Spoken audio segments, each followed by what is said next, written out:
Yo, what is going on, Headliner Nation? We are kicking off Week 7 analysis with some huge breaking news. As Adam Schefter is reporting, the Las Vegas Raiders are finally trading Davante Adams, and he's reuniting with his old quarterback Aaron Rodgers with the New York Jets. Adam Schefter is reporting that the Jets are going to be giving up a third-round pick that is conditional and could end up becoming a second-round pick in exchange for Davante Adams. And this is going to have some serious impact on the fantasy landscape. And I know most of you are going to be asking about Adams and Garrett Wilson and what this does for the New York Jets, but let's start with the Las Vegas Raiders because honestly, they're going to be even worse, and this is going to be a quicker analysis. Now, nothing's going to change for Brock Bowers. He's been doing just fine with no Davante Adams, and he's going to continue to be an absolute target monster. But Jakobi Meyers is going to be the number 2 target behind Bowers now,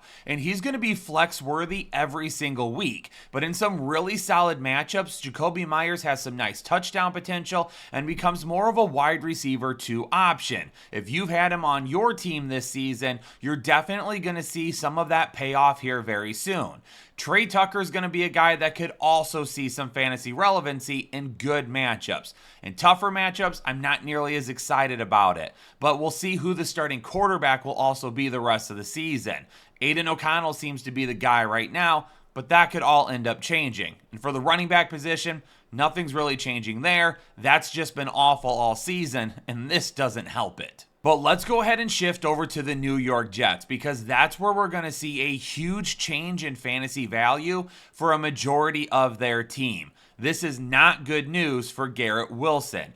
Does it kill him to the point where you're not going to be able to start him? Absolutely not. He's still going to be fantasy viable. But if you spend a first-round pick on him, that probably isn't going to end up hitting. If I had to guess, Davante Adams is going to be the go-to for Aaron Rodgers moving forward. And Davante Adams should have some high wide receiver 2 upside every single week. And if he scores a touchdown, he could end up finding his way into wide receiver 1 potential. Garrett Wilson to me is looking like a guy with a ceiling of a wide receiver 2 every single week. He's not going to have the big play potential that Davante Adams will, and he's probably not going to be looked at the red zone as much as he previously was either. So for me, when I take a look at Garrett Wilson, he's going to still be a starter for me, but instead of hoping for double-digit targets to help that volume, we're looking for 5 to 8 targets, and hopefully we see a rise in his efficiency to kind of help cover the loss in targets. This basically kills Alan Lazard. I don't know if I would drop him just yet, but the touchdowns we've been seeing this season so far probably are going to disappear at this point, and I wouldn't be expecting much from him as a fantasy asset moving forward. Don't quite drop him, but I wouldn't be starting him either. And then over the next couple of weeks when we see how everything plays out, he's probably going to head to the waivers. Tyler Conklin is basically finished at this point. I cannot imagine Aaron Rodgers dumping off to Tyler Conklin when he's going to have Garrett Wilson and Davante Adams plus Alan Lazard to be targeting. Tyler Conklin, he can probably head to the waivers if you've been using him on your lineups. The one area this is excellent news for is Breece Hall. He already had a big game on Monday Night Football, which was great to see him bounce back. But now with defenders having to keep an eye on 2 elite wide receivers in Garrett Wilson and Davante Adams, he is absolutely going to have a ton of open space in the middle of the field. As long as they can block on the offensive line, he is going to see some big-time runs moving forward.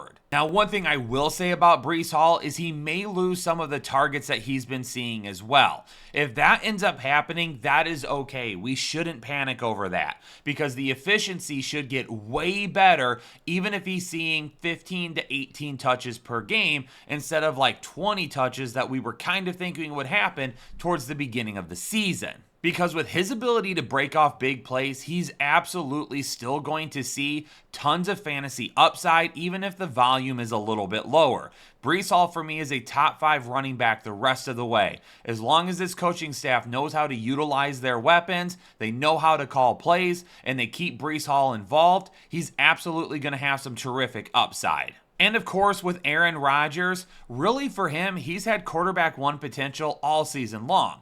The issue with Aaron Rodgers is he's throwing way too many picks right now. That has to calm down. I don't know if this really helps him all that much. He's still going to be a borderline quarterback one based on volume alone. If he cleans up the picks and he doesn't throw interceptions as much, then he's going to be a guy that's probably going to live as a low-end quarterback one the rest of the season. If he continues to turn the ball over, though, he's going to be in that quarterback two area more times than not. So just as a quick recap, Garrett Wilson, he's going to be trending down. But for me, he's still going to be a guy that we can rely on as a low-end to mid-end wide receiver too that just doesn't have as much target upside as he once did.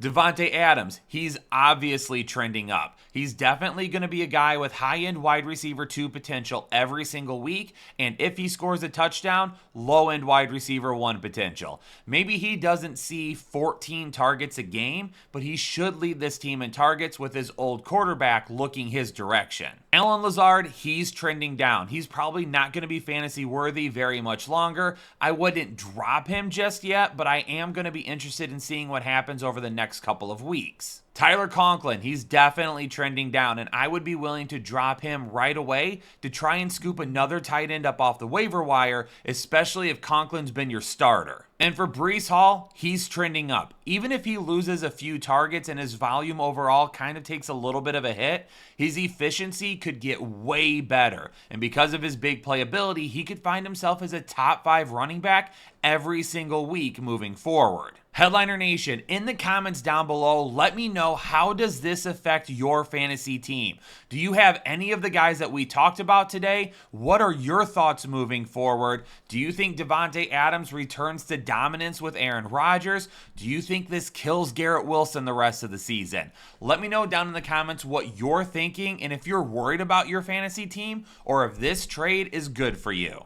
Also, make sure you hit that like button and subscribe to the channel if you're new here. Turn on your bell notifications as well, because all of the start and sit content plus rankings this week are going to be top priority for you with these changes to try and figure out how we're going to be setting our lineups. But for now, Headliner Nation, I need to go get started on those start and sit videos. I'm going to go record. Stay safe, stay healthy, and I'll catch you all on the next episode of the Fantasy Headliners.